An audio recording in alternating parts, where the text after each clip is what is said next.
And with that, I will turn it over to you, Prasanna. Thank you, Brian. And let me begin by welcoming everyone. It's quite an audience. Over 400 people have registered for this webinar. So let's see how many we get by the end of the evening. So welcome to the webinar, The Past, Present, and Future of Israel-Palestine. I get to moderate tonight's webinar because I'm connected to both of the organizations that have put this program together.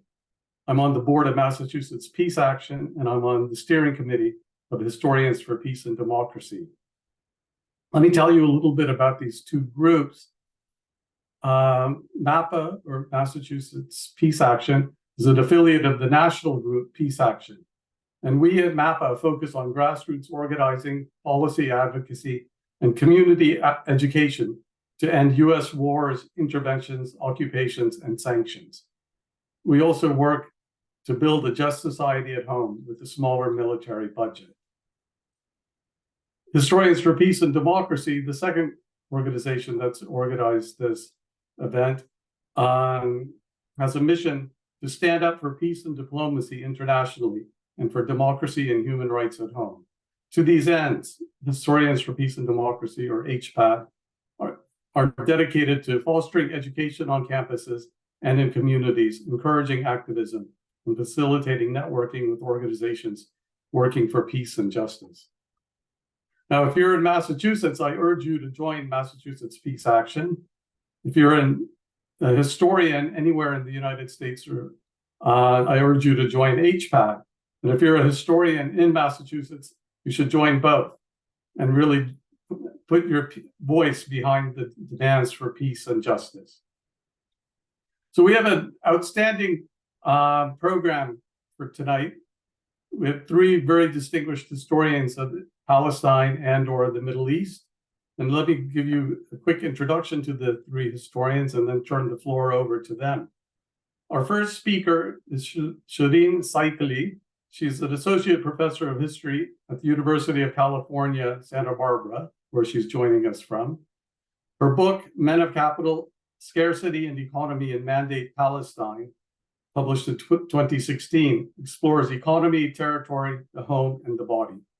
She's co-editor of the Stanford Studies, Middle Eastern and Islamic Societies and Culture series, the Journal of Palestine Studies, and Jadaliyya. Our second speaker is Juan Cole. He is the Richard P. Mitchell Collegiate Professor of History at the University of Michigan and a specialist on the Middle East. And he may be well known to many of you for the weblog that he has maintained since 2002, Informed Comment. And we will receive a very informed comment from our third speaker and commentator, Professor Zachary Lockman, who's professor of Middle Eastern and Islamic Studies and History at NYU. And he's done a great deal of research and writing on the history of Palestine. So this is the order in which our historians will speak. And let me turn the floor over to Sherene. Thank you all, and thank you to the organizers. It's wonderful to be here with you all, despite the very dark days that we're witnessing. My talk today is titled, "The Apocalypse is Now, Telling History in the Present." A young girl narrates. She is 7 or 8, her hair singed, her brown eyes wide, her clothes melted, her hands burned, her face layered with dust, yellow powder, and blood. She is composed, confident. It is the 12th of November, 2023. She begins, "We went to Shifa. We learned it was a target. My mother wanted to go to her cousins. They were sheltering at another hospital. Someone passes outside the eye of the camera. Salam, the young girl gestures and nods. Her story continues. We found a room. We took shelter. The tanks were at the gate. Her voice rises. Emotion fills her throat. We were asleep, she says, when the bombing started. The sound did not wake me. The smoke did. She does not shake. She does not cry. She is calm, pragmatic, matter of fact. She tells her story as a cautionary tale. What did she see that day at Shifa? Did she see the wounded and the displaced crowded into the hallways and staircases? Did the smell of death envelop her? Did the reality of decomposing bodies confront her? Did she walk the packed corridors? Did she glimpse the woman sitting on stools making life in the midst of catastrophe? The woman who used the 2-tier electric ovens, kneading dough, putting it on the fire, watching it rise, browning the loaf, filling hungry stomachs with what little supplies were left. Did she get a piece of bread? Earlier on in these 45 days that have lasted a lifetime, the content creator turned reporter Bisan Auda began her reel as she does every day. I am Bisan from Gaza, Palestine. We are still alive. That day on October 18, her cheeks were fuller than they are today, her eyes still sparkling with an anticipation now worn down by an unsatiable grief, by witnessing lives lost, dreams annihilated. She said that day, I want to show how good people are. A group of young men, bakers, had started a free bakery in the Shifa courtyard, using what dwindling supplies they had left to feed one another. Khubz Arabi, or Arabic bread, is slightly leavened flatbread. It has 5 ingredients: flour, water, sugar, yeast, and salt. It has many permutations. It responds to the conditions around it. It requires care, dexterity, resourcefulness. Palestinian bakeries, like Palestinian hospitals, have been a recurring target of this war of annihilation. Among the thousands of lives ruined and maimed lie the remnants of the places that fed them. On October 25, Oxfam declared starvation had become a key weapon of the war on Gaza. 2.3 million people had access to 2% of the supplies they needed. That day in the courtyard on October 18, Bisan stood facing this hospital that had transformed from a house of healing to a place of refuge, to a mass burial site, to a site of siege. That day, she explained, we craft hope, even if we will not live to see tomorrow. Catastrophe is not in the future, and the Nakba is not in the past. I speak with you today as a child of a Palestinian woman and man who became refugees in 1948. I am a product and a scholar of what we call our ongoing Nakba, our catastrophe, that spans the 100 years of denial of Palestinian political rights and peoplehood. And here I just want to give you a bit of that, the history of that earlier moment.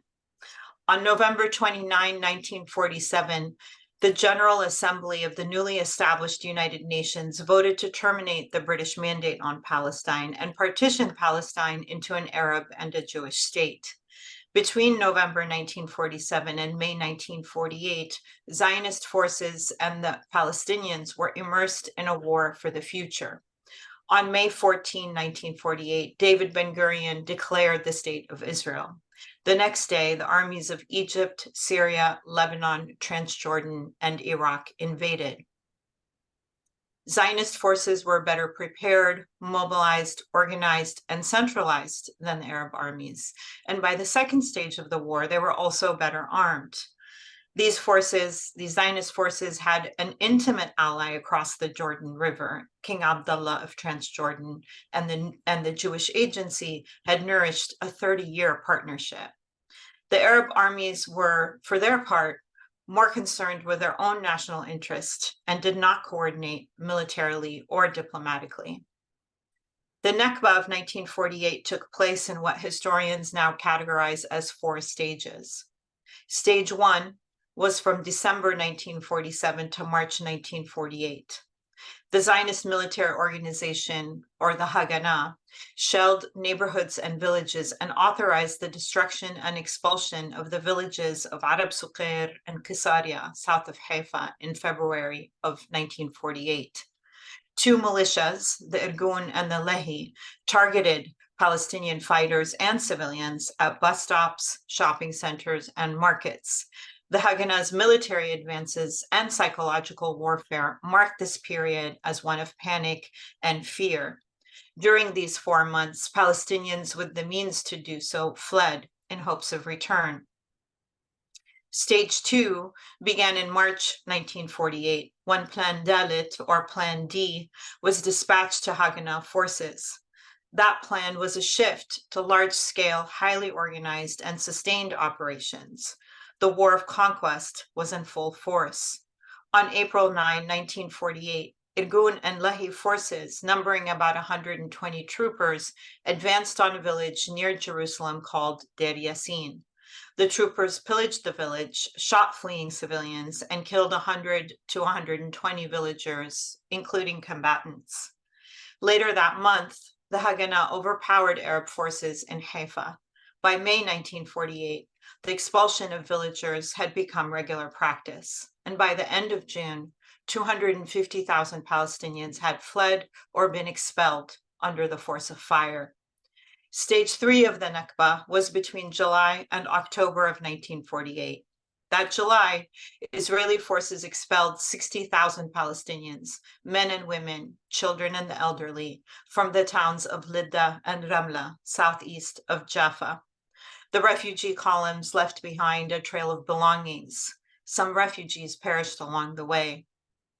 Stage 4 of the Nakba was between October 1948 and March 1949, when Israeli forces conquered the Nakab, the Negev, the Jerusalem corridor, and the Upper Galilee. In December of 1948, Israel issued the, quote, emergency regulations on the property of absentees. Later embodied in law, this emergency legislation facilitated the expropriation of the land and property of Palestinian refugees. By the end of this period, Israeli forces had destroyed 470 to 530 Palestinian villages and emptied Arab cities and neighborhoods. Looting, massacres, and imprisonment prevailed. As a result of the Nakba of 1948, approximately 750,000 Palestinians became stateless refugees. The remaining 150,000 would become second-class citizens under military rule in Israel. They were now strangers in their own home. For the Palestinians, the exodus and its aftermath were a full-fledged catastrophe. The denial of self-determination and basic rights, as well as dispossession and displacement, did not end in 1948. It continues in the present. This is why Palestinians call our condition an ongoing Nakba. It includes separation, subjection to premature death, colonization, brutality, necropolitics, borders that cross and define you, the constant threat, erasure, and denial of rights to basic politics and peoplehood. That suffocating subjugation has never stopped. It is now in a full-scale assault. We all knew the lesson that things might always, perhaps will always, get worse. Today we live that lesson in entirely new ways. Today we rehearse yet another inventory of Nakba. Since October 7, another inventory has taken shape every day. Every day, we grieve lost lives. We grieve the loss of 1,200 Israelis. We grieve as the loss continues. We grieve the 14,100 Palestinians, including nearly 5,000 children that we have lost. We grieve the thousands missing under the rubble. We grieve as more than 70% of Gaza's 2.3 million Palestinians are now officially internally displaced persons. We watch as the UN warns of a risk of genocide against Palestinians. We cannot await a secular salvation or a messianic apocalypse. We are in the apocalypse. From perpetual climate crisis to the extinction of plants and animals to the forces of white supremacy, misogyny, and global fascism, we live in a world of generalized catastrophe, in a condition of trouble without end, of transit, in the wake of interminable events. In this age of catastrophe, Palestine is a paradigm. It can teach us about our present condition of the permanent temporary. We are all unclear what the future holds. We are all suspended in time with no end in sight. We are all uncertain if there is any normal to which we can return. For some, this realization is a rupture. For most, violence and dispossession are not interruptions. They are rather temporal and spatial markers of the everyday. Palestine is not a laboratory. It is not a site of sympathy. And it is not only or simply a problem to be solved. It is a place of abundant lessons about persisting in the looped and looping time of the present. Like many other struggles, Palestine reminds us, in the words of Jody Bird, that the post has not yet arrived. There is no post-colonial, post-racial, post-Zionist. And as we witness, experience, understand apocalypse, we hold tightly to the lessons that the keepers of families and the keepers of stories teach us: to break bread, to tell your story. It is these acts that we return to. As we have learned from Rosemary Sayer, crisis and speech are inextricable. Crisis is motive, content, and structure of speech. The stories of everyday people witnessing extraordinary things are based on experience. They are non-chronological and fragmented. They exceed the geopolitical plots. Those storytellers, they do not reflect history, they make it. We must listen as to these embodied polyvocal testimonies of storytellers like Bisan, like the young girl I started with. These stories are not, as Hannah Sleiman reminds us, only a register of resilience, steadfastness, and hope. They are more than that. They are cautionary tales. Like the young girl I started with, the tellers of tales are calm, pragmatic, matter of fact. They know that the worst is yet to come because the worst has never stopped. Palestinian women and girls who weave their stories offer us a set of tools, skills, and mindsets. They shape a historiographic form, a way of telling history. In this 45th day of 75 years of Nakba and 100 years of war, there is a raid every half hour. A Palestinian child dies every 10 minutes. Today, Palestine is the place where a world is unmade, a world in which the illusions we have held tightly to about international law, about humanitarianism, about the rule of law, about the claims of civilization, shatter ever further into an inferno of hypocrisies and lies. But even today, amidst genocide, we follow the lessons of the bakers and the storytellers, kneading dough, crafting narratives, making worlds, even as they face the certainty of their death. I am smiling, Bisan says, because I love life, because I am still alive. Thank you.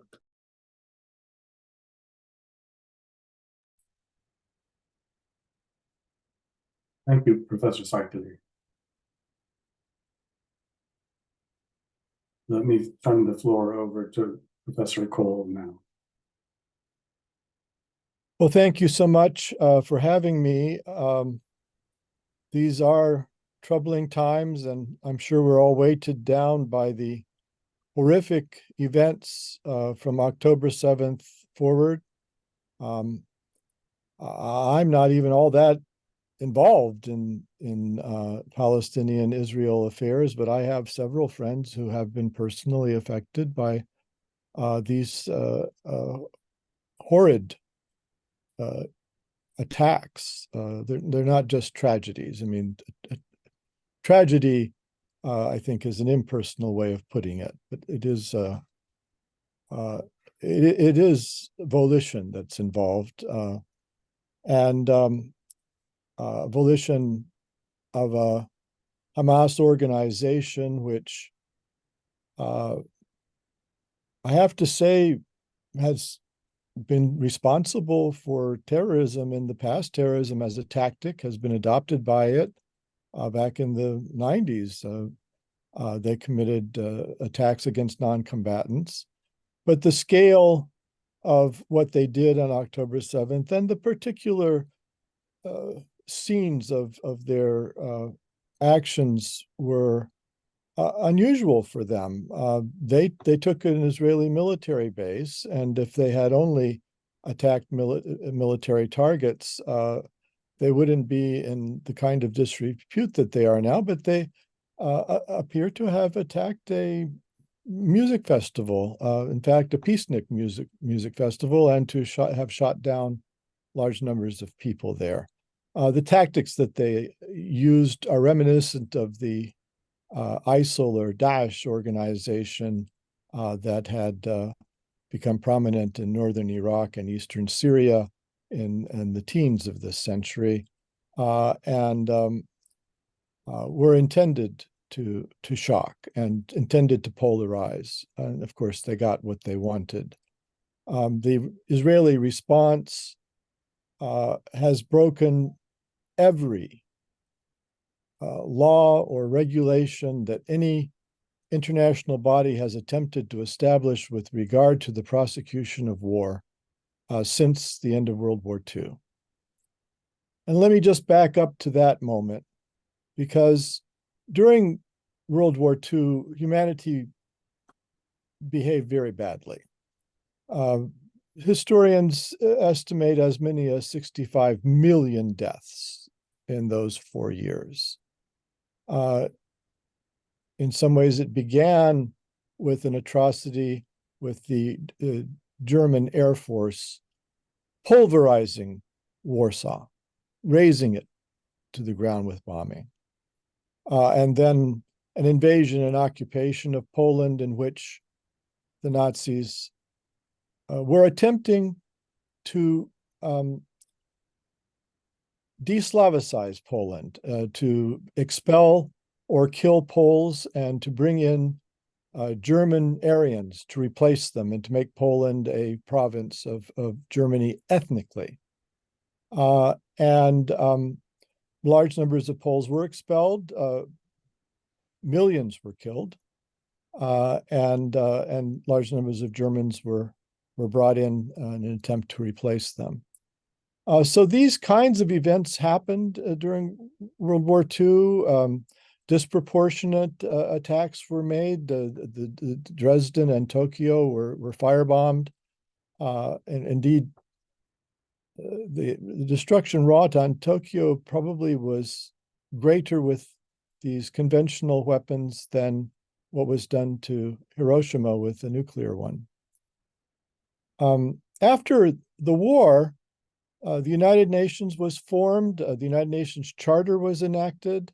An attempt was made to make aggressive war illegal, to make the annexation of a neighbor's territory through war illegal.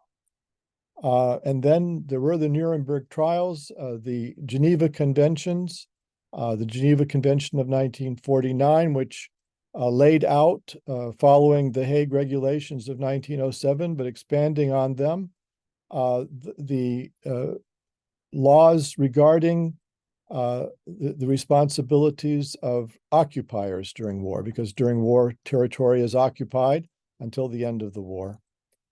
And the framers of the Geneva Conventions felt that the occupier must not bring their own population in and try to settle it, as Germany did in Poland, nor should it harm the non-combatants in the occupied territories, nor should it indeed even change their lifeways in any significant way. Now, these laws were made for conventional wars of the 20th century, which lasted 4 years. They didn't envisage an occupation that would last for decades upon decades. These and they were succeeded by further United Nations and other treaties and instruments, many of which were incorporated into national law by the signatories. And then, beginning in the late 1990s, an attempt was made to establish an international criminal court, which had as its charter the Rome Statutes that took aboard the laws of the Nuremberg and the Geneva Conventions, and attempted to codify them and to make them a basis for positive law and to have an institution that could adjudicate it. Because one of the problems with these international law regimes that were established after World War II was that they very seldom could be adjudicated. They were aspirational, they were claims on values, but if people disregarded them, there wasn't very much that could be done. Maybe some sanctions could be applied. But the Rome Statute envisaged trials of individual officials who were guilty of war crimes. And there have been, of course, such trials, mainly of former African dictators.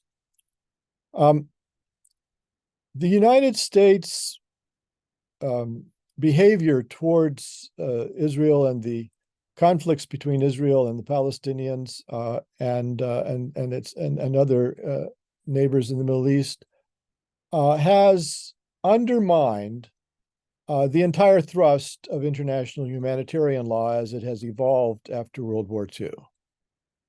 In every instance, the United States has attempted to guarantee Israel impunity.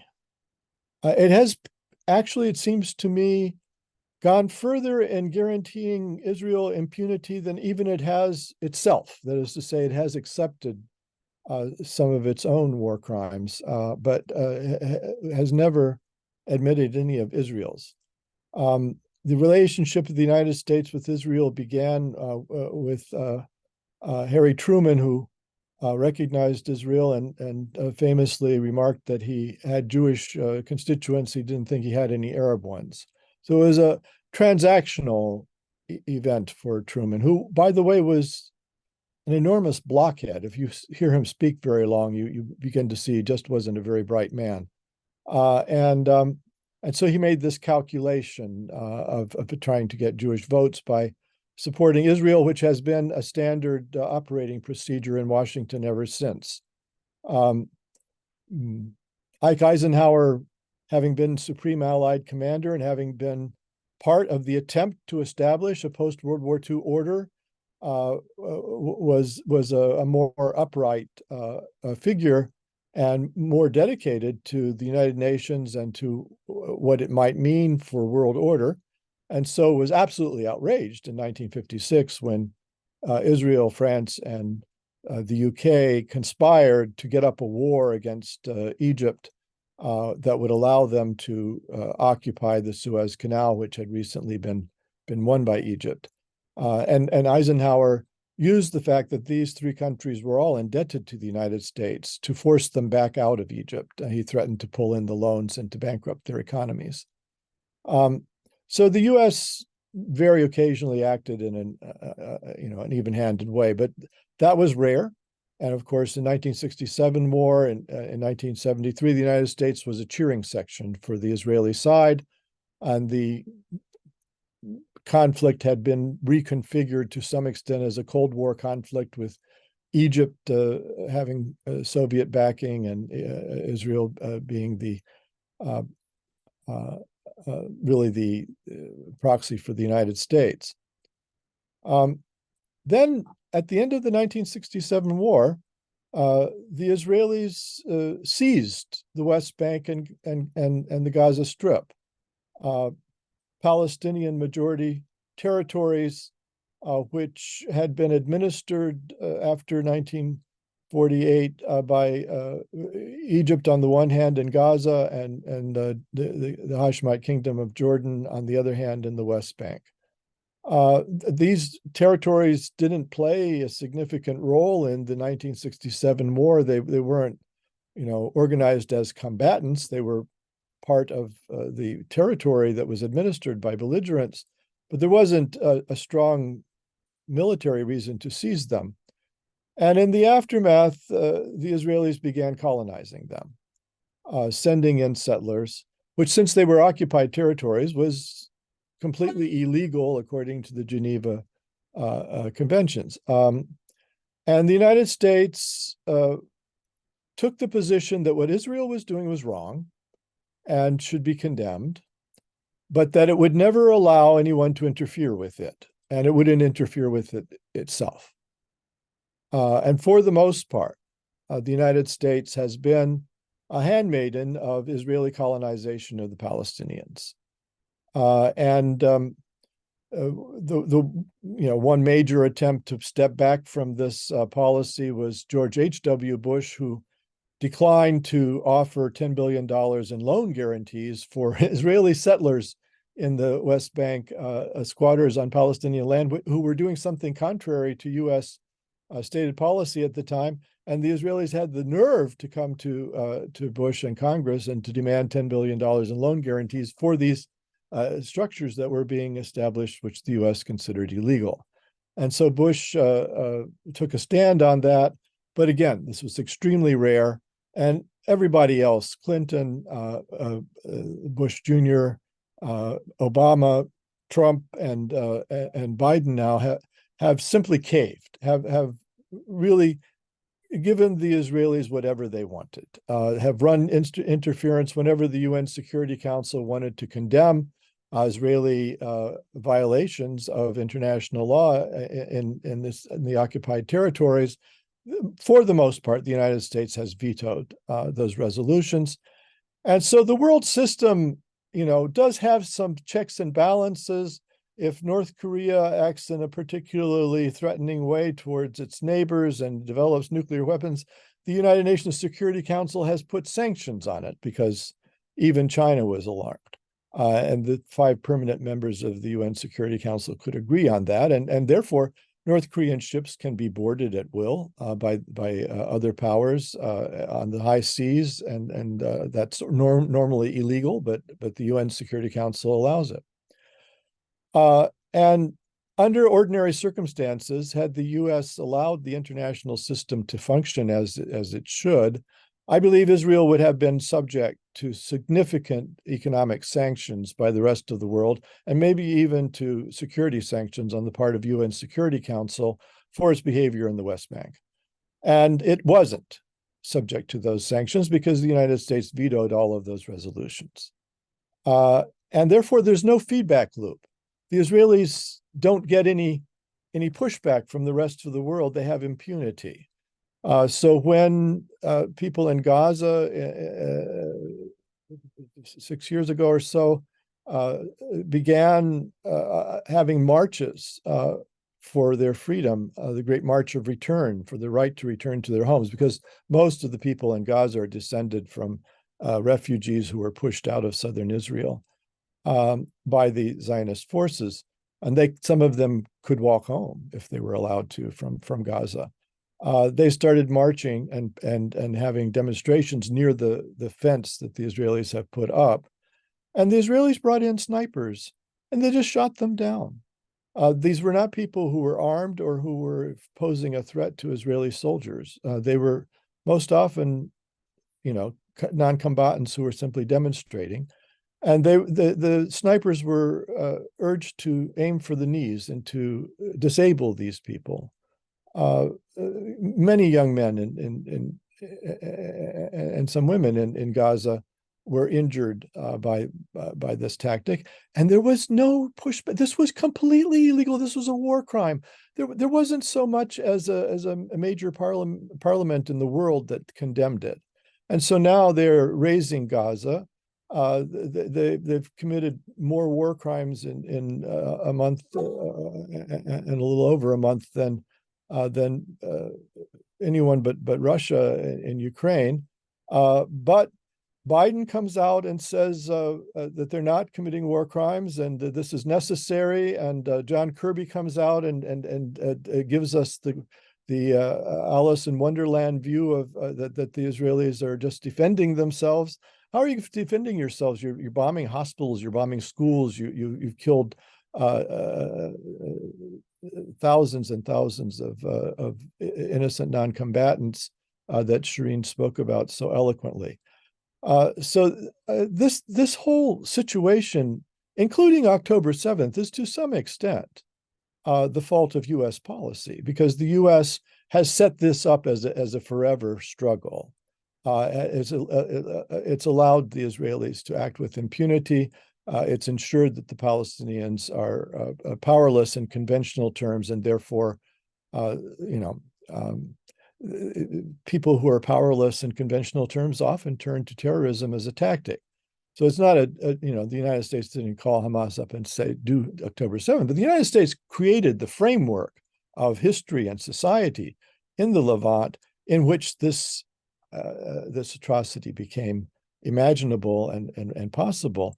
And at any point along the way, Washington, I think, really could have intervened to settle this to ensure a Palestinian state, to ensure rights for Palestinians, and it would have also helped Israeli security. The one-sidedness, the pusillanimity, the lies that were told, all of this has contributed mightily to this horrible situation. Washington needs to change, and Washington is made up of the people that we elect. So we need to elect better people, and we need to put pressure on the people that are there to behave like normal human beings instead of genocidal psychopaths, which is how they have been behaving in this conflict. Thank you, Professor Cole. Let me turn it over now to Professor Lockman, who will provide some comments and additional remarks. Thank you. I'd like to begin by thanking the organizers of this event for bringing us together in this very, very grim historical moment, and for all of you for participating. It's been inspiring to see the surge of response to the horrors that have been unfolding in Gaza, and not just in Gaza, elsewhere in Palestine as well. Not enough, obviously, to stop the Israeli military campaign and the U.S. complicity with it, but still a sea change, I think, in important ways. So I'd like to do two things, building on what Sherene and Juan said, or certain aspects of what they said. Do two things that I think are quite connected. Maybe they're really one thing. On the one hand, I'd like to say a little bit about another consequence of the aftermath of October 7th and the Israeli war on Gaza that's unfolded here in the United States, which is manifested in many ways unprecedented tsunami. If I were being more scholarly, I would say shitstorm of attacks on free speech and academic freedom for our purposes on college and university campuses across the country. And this wave of attacks, this effort to silence expressions of concern for the Palestinians in Gaza, or for the Palestinian question altogether, because the West Bank, of course, has also witnessed a wave of killings and settlers with the complicity of the Israeli army going after Palestinians, preventing the olive harvest. Several hundred people have been killed in the West Bank in the last 5-6 weeks. So expressions of concern, expressions of opposition to the Israeli campaign in Gaza and in complicity of the US government in it have been deemed to be unacceptable. Right, universities have been cracking down. There have been several instances in which chapters of Students for Justice in Palestine have been suspended or banned. There are vicious attacks on individual faculty and students, doxing. I'm sure you've all seen the reports of these trucks going around with pictures of people who are alleged to be anti-Semites and so on. So there's a wave of efforts to silence the expression of certain opinions, which in many ways takes us back not to the aftermath of 9/11, but to the Red Scare of the 1950s, right, where there are efforts to criminalize, to sanction the expression of certain kind of views and argue that they were beyond the pale, right? During the Red Scare, these were agents of Stalin, they were agents of Moscow, right, to discredit certain modes of belief. Today, certain modes of belief are deemed to be supporters of terrorism, advocates of Hamas, anti-Semitic, right? And that's a key element of it. And I'll come back to that in a minute. And the flip side of this, or not the flip side maybe, but a key element of this is that in this perspective, which is being pushed very, very hard, right? And this is not a conspiracy theory, it's pushed by organizations which are well organized and well funded, and have been trying for many, many years to weaponize allegations of anti-Semitism in order to silence views they disagree with, right? Views they deem as too critical of Israel or critical of Zionism and so forth. A key element of this is to argue that essentially history began on October 7th, right? So we can't talk about context, we can't talk about history, basically, which for a gathering like this, which includes a lot of historians and which is co-sponsored by an organization of historians, should be pretty outrageous. Now, I'll start just by saying that I think all of us agree, or certainly I think a left politics must start from the premise that what happened on October 7th was a massacre, it was a war crime, it's not acceptable within the moral political universe that at least I care to operate in. But it comes out of somewhere. Everything comes out of somewhere, right? That's essential to any historical understanding. So I won't go into the detail here. Sherene talked about some of the longer term history, the ways in which we can think of the Palestinian experience as ongoing catastrophe, right? In taking many different forms, 1948, but taking different forms for the Palestinians who ended up within what became Israel in 1948, in Gaza, in the West Bank, and so on. So let me just say a little bit about that, and then return to the question of what's going on our campuses today, what's going on in this country, which I think must be a priority in challenging, and which is very much bound up with our opposition to Israel's campaign against Gaza, and again, the Biden administration's complicity in it. So I spent, and I'll be brief, I spent the first 2 weeks after October 7th watching all too much Israeli television until I couldn't take it anymore.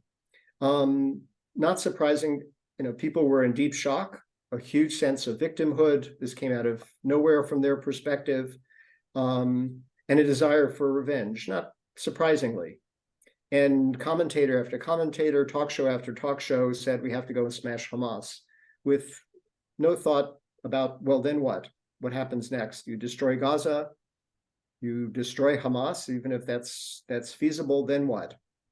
So very, very little, almost no conversation about any of that. But there's a historical context to this, because the term in Hebrew that people use for the settlements that were attacked on October 7th, right, the kibbutzim and other settlements surrounding Gaza, the Hebrew term for this is Otef Aza, which means the Gaza envelope. Now, why do you need an envelope around Gaza, right? And these settlements go back to the 1950s, right? So as some of you may know, Juan alluded to this, the Gaza Strip was called Gaza, right, was the one piece of Palestine which remained under the control of Egyptian forces after they unsuccessfully intervened militarily in 1948 to prevent partition and the establishment of a Jewish state. And its small population from before 48 was massively swelled by refugees from other parts of Palestine. So something like 2/3 of the population of Gaza are some of them are original refugees, but more often their children, grandchildren, great-grandchildren who were stuck in this very small piece of what was once Palestine before 1948. And of course, since 2007, have been essentially blockaded by Israel with Egyptian complicity. So to control this border, which Palestinians soon began to cross, first to harvest their crops, to retrieve possessions, and then to carry out raids against Israel, Israel established a whole set of kibbutzim and other settlements, right? The Gaza envelope. And let me just read you something. I'll be very quick, right? From 1956, right? Again, to show this comes out of somewhere, right? There's a history to this. In April 1956, at one of the kibbutzim, which was attacked on October 7th, Nahal Oz, one of the security guards was killed by Palestinian, what Israel called them, infiltrators, people crossing the border from Gaza, in many cases to visit the lands, the villages, the farms had been theirs, right, on which these new settlements, including Nahal Oz, was established. His funeral was attended, and the eulogy was delivered by General Moshe Dayan, who was then the chief of staff of the Israeli army, later defense minister, right, with that iconic eye patch, right, seen as an icon of Israeli power and success. He gave the eulogy. And here, I'll just read a couple of excerpts. The guard's name was Rory Rothberg.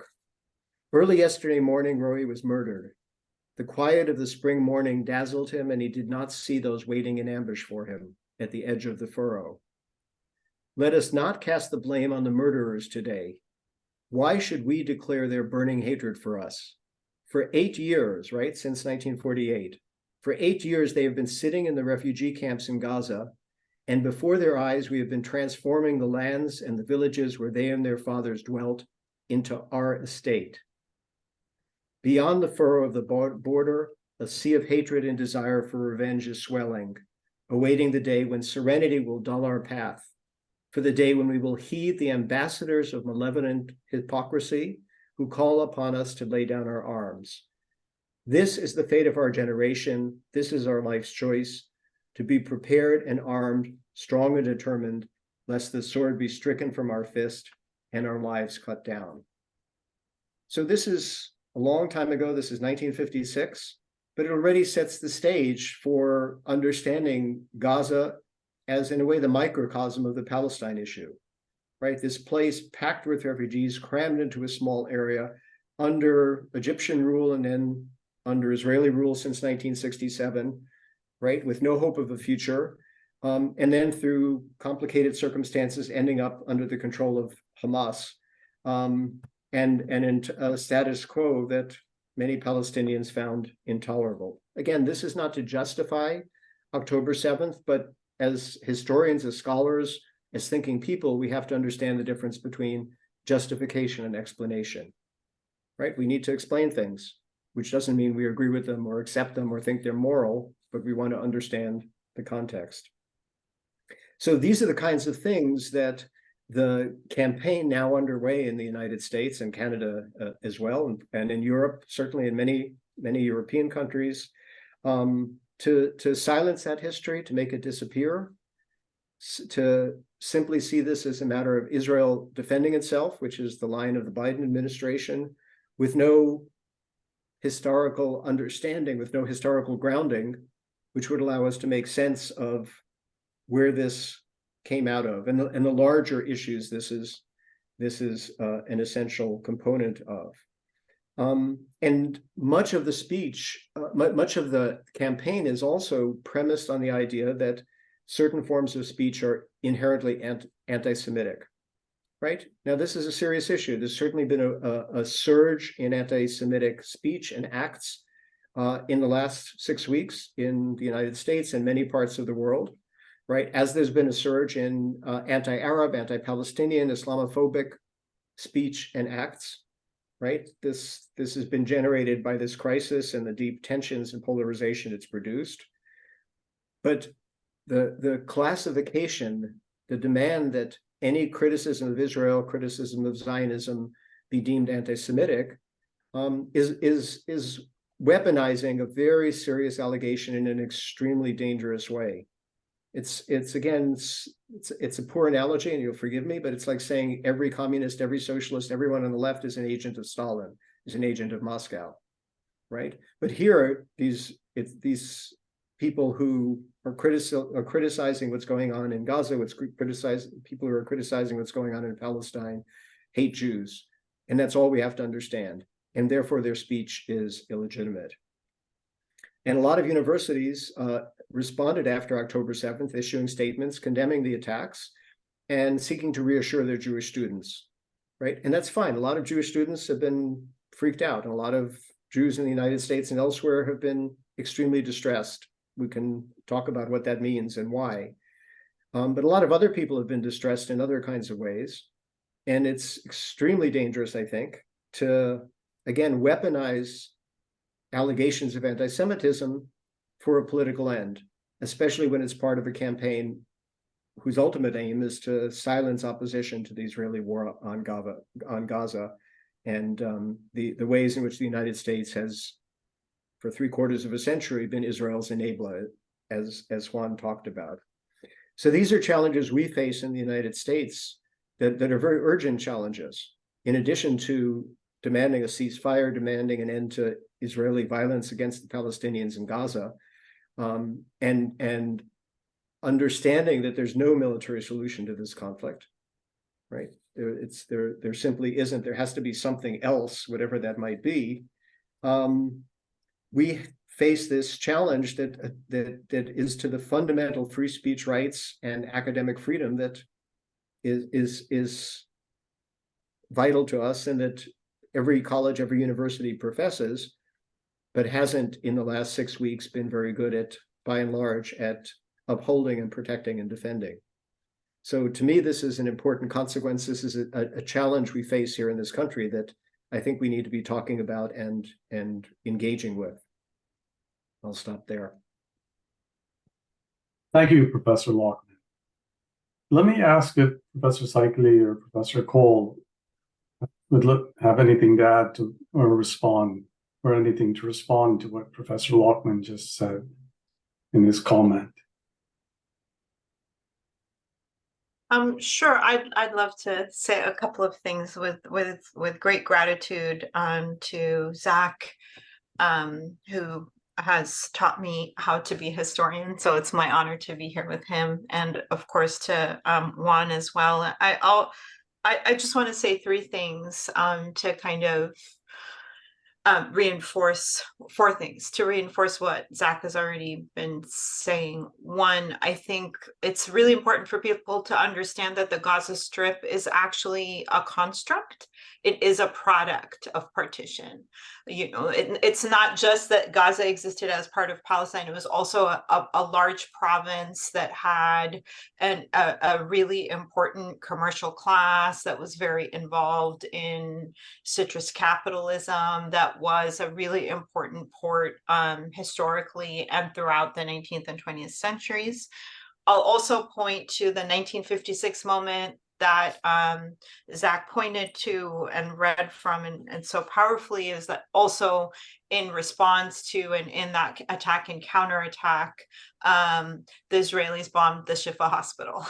So the kinds of recursive ways that history repeats itself in this kind of ongoing Nakba, I think, is a really important takeaway that people have to hold tightly to. Again, as everybody has been saying, Juan said this and Zach said this, history did not begin in October 7, and the conditions on the ground now, be it for Palestinians who are second-class citizens inside Israel, Palestinians who have lived in Gaza even before October 7 in a 16-year siege that was debilitating and rendered half of the population under the poverty line, or the people in the West Bank who are now subject to increasing Bantustanization, as well as a very explicit marriage between settler vigilantes and the government, right? And as Zach noted, in this last 45 days, I think the number of Palestinians killed in the West Bank has surpassed 200 at this point. And we were calling this year one of the bloodiest in West Bank history, because 223 Palestinians had been killed by Israeli forces. The number of, another really important factor in all of this is the carceral logic of the Israeli state.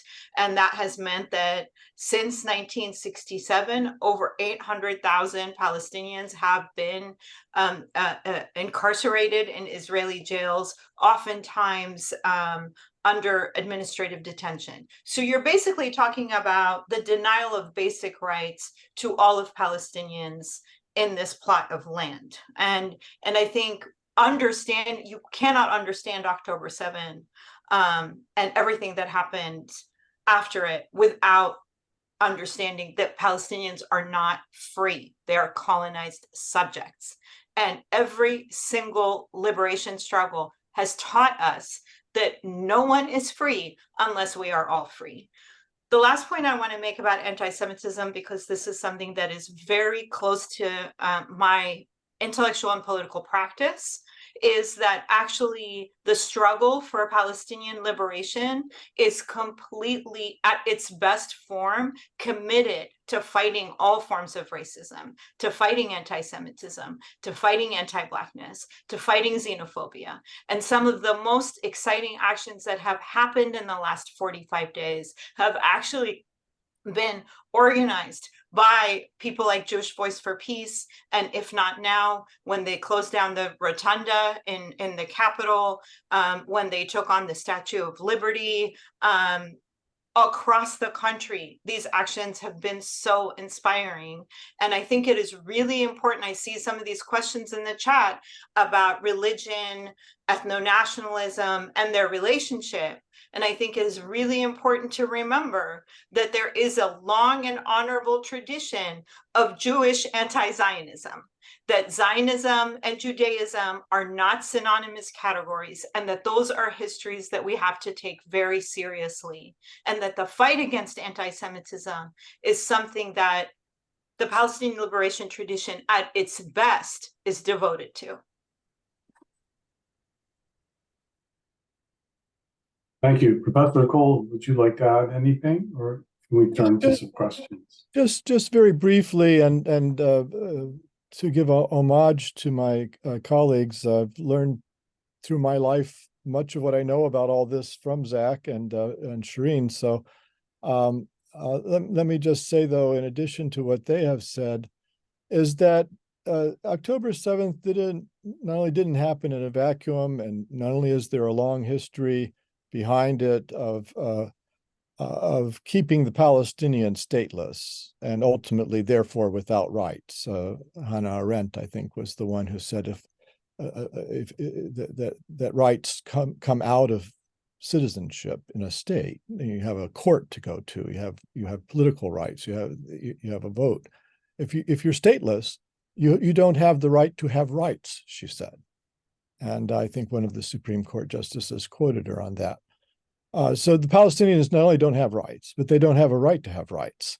And that's why they can be treated in the media and in positive law in Israel as they are. The other thing that I'd like to underline is these sets of horrid events, which are a gut punch and stomach turning, both on the part of Hamas and on the part of the Israeli Air Force, come out of a background, an immediate background of a significant change in the character of the Israeli polity. So that Benjamin Netanyahu, the leader of the Likud party, when he was trying to get back into power last year this time, actually brought into his coalition terrorists, people who had been on a terrorist watch list of the State Department and who had been tried and convicted in Israeli courts of instigation and racism, people who are the equivalent of the Proud Boys and the Oath Keepers in the United States, who rallied around Trump on January 6th. Those kinds of people were brought into the government and put in high positions, made minister of national security, and given responsibilities over the Palestinians in the West Bank. Developments which were extremely disturbing to much of the Israeli public, against which hundreds of thousands of Israelis demonstrated, many of them weekly, all through this year, and which made the Biden administration unwilling to have Netanyahu into the White House for a dinner. This was a pariah government, and its designs, the designs of its members on places like the West Bank, are predatory. These things are not happening by accident, that squatters are forming gangs and going wilding and shooting up Palestinian hamlets in the West Bank. They're being encouraged to do so by ministers of the government that Netanyahu allied with. And the ferocity, the viciousness, the brutality of the Israeli aerial campaign against Gaza, which cannot be justified on any military grounds, is also a manifestation that the hate groups are in control of the Israeli government. And this is a government then that people want you not to criticize. I mean, it's as though you can't criticize AMLO in Mexico without being a bigot against Chicanos. I mean, this is crazy. There's something deeply wrong with the entirety of American discourse on this subject. Thank you. Let's turn to some of the questions that have been submitted through the chat. Let me start with one from Stephanie Williams, Beth Angel, who asks, what is the interest of the U.S. in backing Israel with impunity? So what is driving the U.S. to do this? You want me to address it? To the U.S., but Any of to all three panelists. Well, there are lots of reasons for it. It's what the Marxists used to call overdetermined. And first of all, for the national security elite, for the American equivalent of the deep state, the permanent bureaucracy and the Defense Department and the intelligence services and so forth, Israel is America's aircraft carrier, permanent aircraft carrier in the Middle East. It does a lot of work for the United States. It has excellent intelligence capacity throughout the region. It had an informant inside ISIL, which Trump let slip and endangered the poor guy.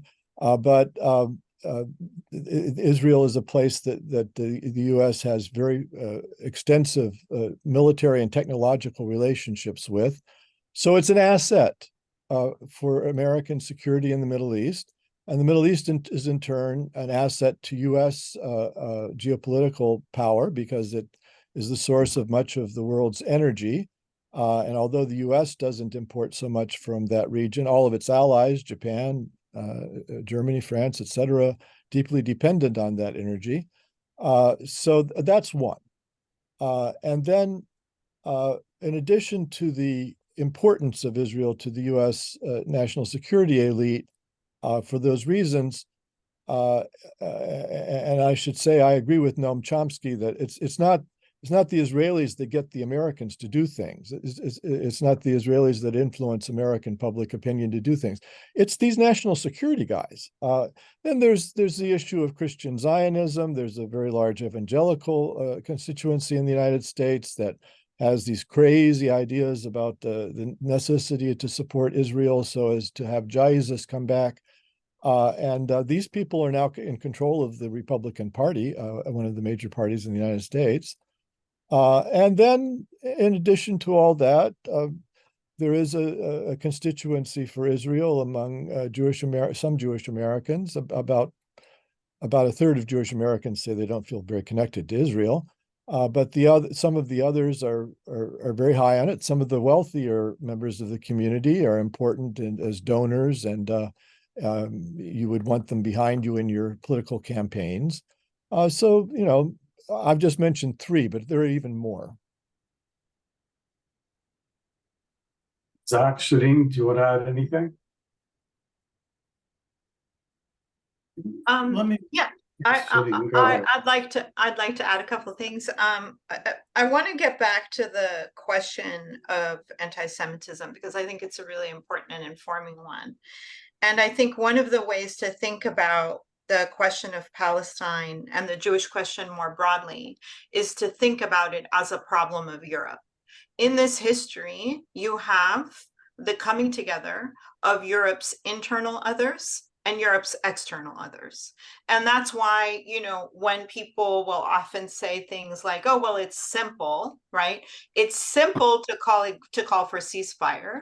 It's simple to call for the liberation of all people and to have full basic inalienable rights. This is a complicated history. We must read it. We must understand it. And so I see a lot of questions about what next. And someone has said history has its limits. Actually, you can't be thinking about visions for the future without knowing and teaching this history.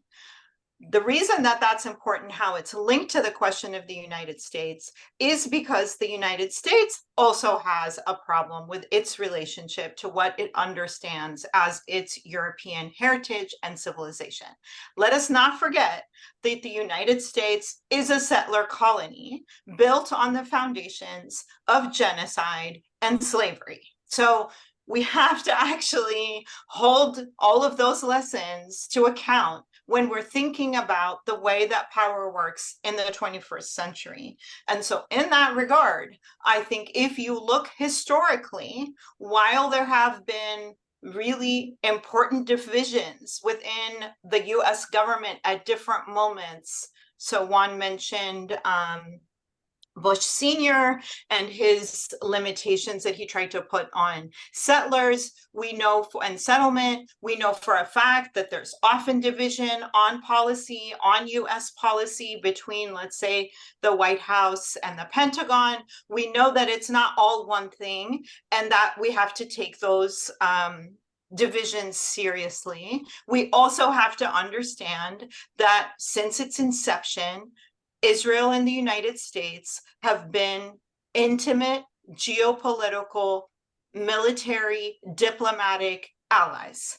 And one of the things I want to also hat tip to another person who's in this room, Joel Baining, who I inherited from him when I went to AUC, a class that he taught there, to American University in Cairo, which then became a school for me about how to teach the history of Israel-Palestine. And one of the things I learned from Joel's syllabus was the ways in which, after 1967 in particular, the kinds of ways that the Israeli victory in 1967 constituted a salve against what was then understood as the Vietnam syndrome, and the ways in which Israel became a military model at a time in which the United States was in crisis, because within the United States, women's liberation movements, the Black liberation struggle, all of these different things were taking place. And there were a particular challenge to the rising consolidation of things like neoconservatism and the evangelical movement. So I think one thing I would, in this last 45 days, as in every time there is a kind of crystallization of struggle, people often ask us for elevator pitches. And what I would like people to take away is there is no elevator pitch. You have to do the work. And I saw references to people like Tom Segev. I would humbly also offer that people in this room, Zachary Lockman, Joel Baining, many people, an entire field of Palestinian studies, the Journal of Palestinian Studies, people like Rashid Khalidi, younger scholars like Mezna Katu, Rana Barakat. There are people doing this knowledge production, and to understand how to move forward, we have to do that work.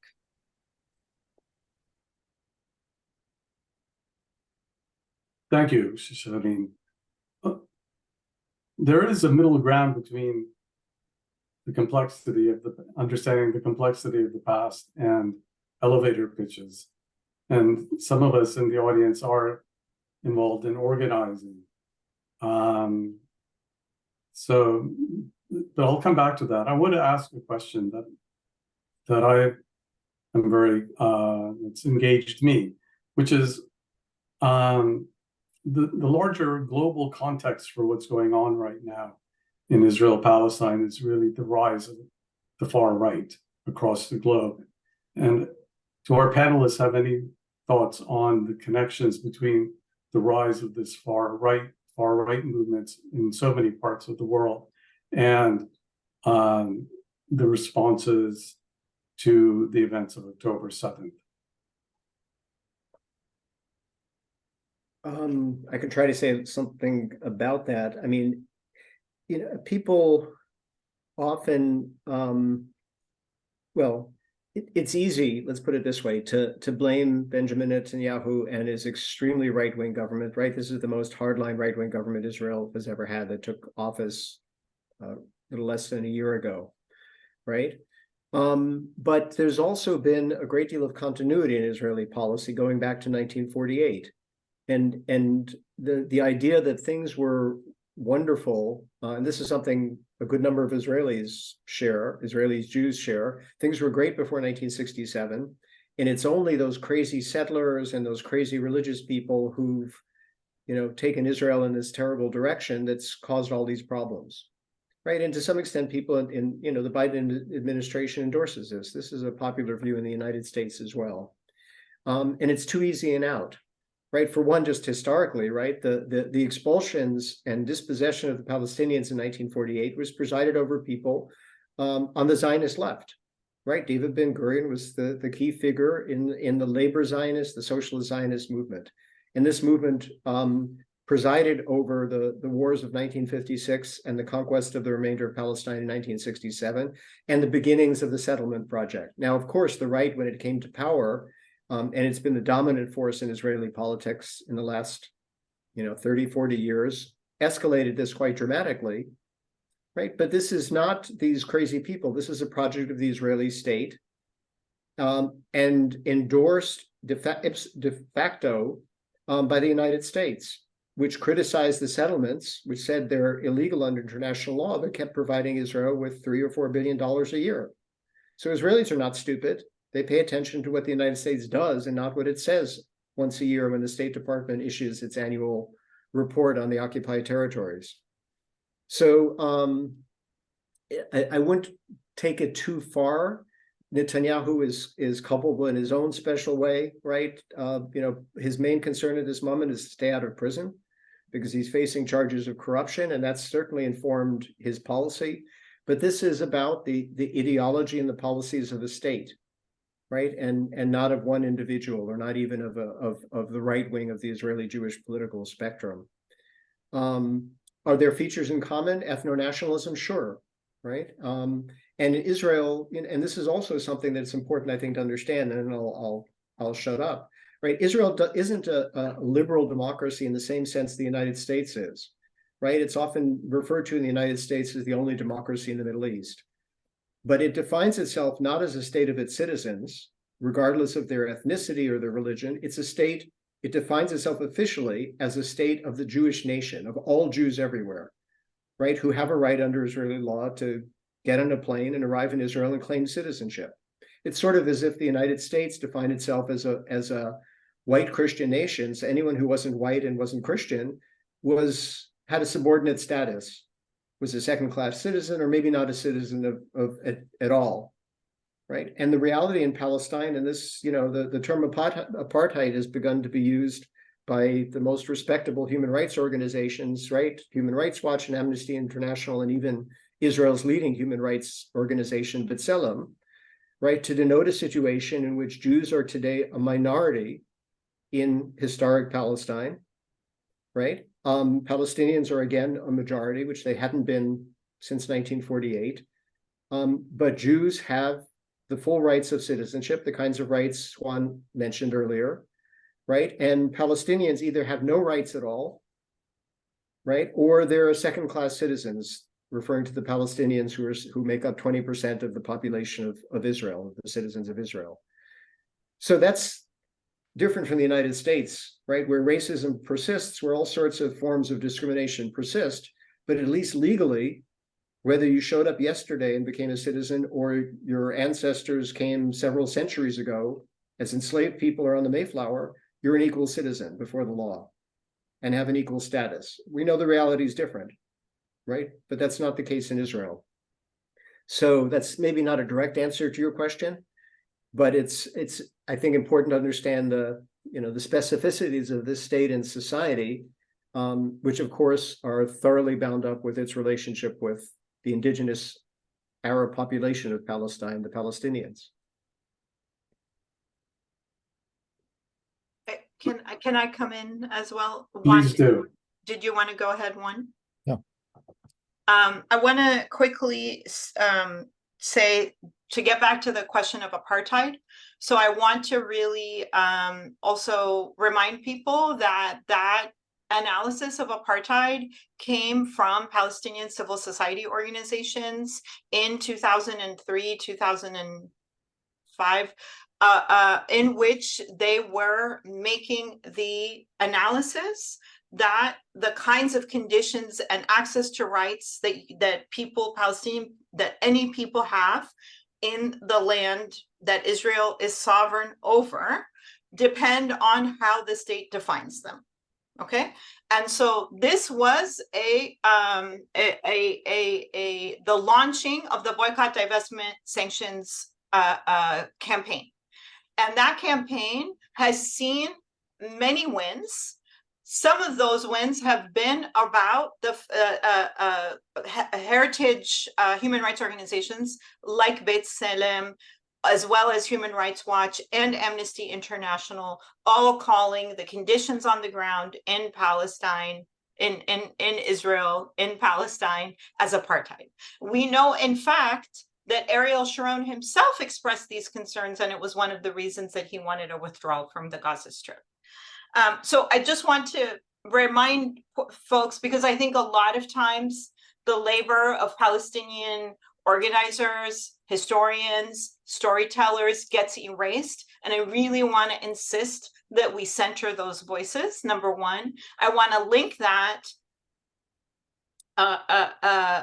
nonviolent movement of boycott, divestment, sanctions to the campus censorship and McCarthyism that Zach talked about so powerfully, because boycott, divestment, sanctions has also been criminalized across the United States, criminalized in many different countries, right? So one of the things that Palestinians are saying is that when we do use these forms of civil disobedience, we're also criminalized. And part of the reason I think that happens is because of the way that racialization functions. And I totally agree and appreciate so much what Zach is saying, because we cannot locate this as something that happened with the Netanyahu government. This is a longue durée kind of racialization. At the same time, I do believe that the fact that our own, the limits of liberal democracy in this country are so frayed, and that we are watching all of the multiple ways that all of the multiple notions that many of us have taken for granted. This is why I was talking about international law, humanitarianism, the rule of law, these kinds of things that we have been taking for granted. We're at a really a critical inflection point at this moment, and what is happening in Palestine is a part of that, and constituting it and also reacting to it. So I do believe that the kind of right-wing consolidation and crystallization that we're seeing globally is very dangerous, and has also enabled the kind of green lighting that we have seen to 45 days of shelling, 45 days of shelling, an enclave that has been talked about as the world's largest open air prison. And we see this complicity not just from the Republican Party in this country, right? All of the Republicans, Lindsey Graham, Nikki Haley, annihilate them, level them. We see it also in a different register of rhetoric in the Democratic Party. And we also see the complicity in the media. So we have a problem on our hands. And that problem is coming for us, just as it is now battering the Palestinians in Gaza. Yeah, I totally agree with that. And my point of reference is Narendra Modi in India, who's radically shifted Indian policy in the region. And historically, India has been a supporter of Palestinian rights. And now it's lining up directly behind Israel at this terrible moment. But let me ask our panelists what they think the role of religion is in this conflict. That's a question that came through the chat.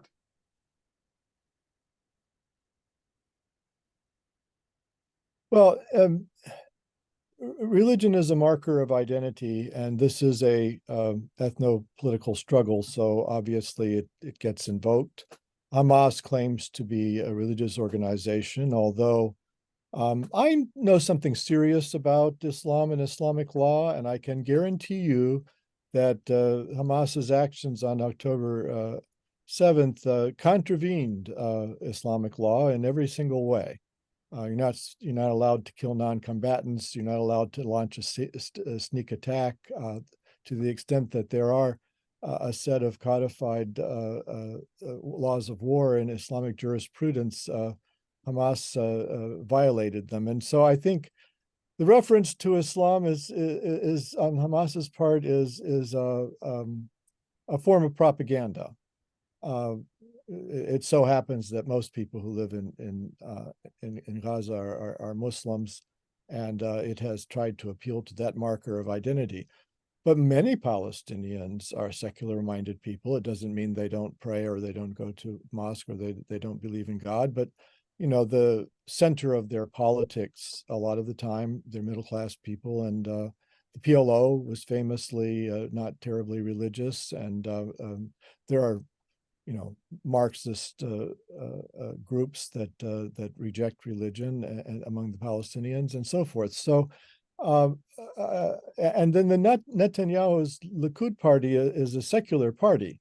It's not from religious Zionism. It has brought into the cabinet religious Zionists, but the history of the Likud is a secular history, and Netanyahu has several political allies that are themselves not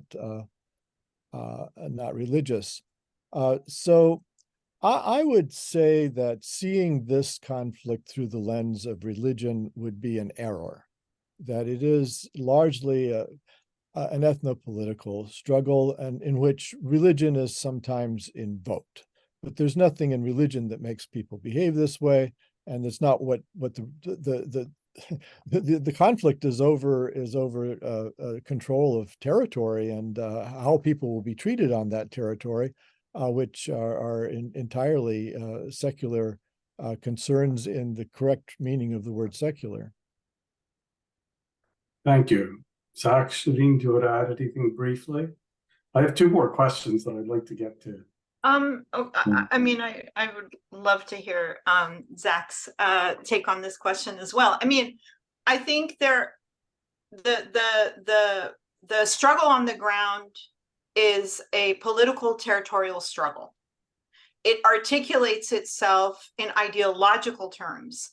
Those ideologies are informed by religious practice, belief, and conviction. So we have to somehow hold all of those things together and also understand that religion is never one thing. It's constantly changing, right? And it is about how people practice religion, okay? And so here it's important to remember that when Zionism first was established, it was actually religious Jewish people who opposed it.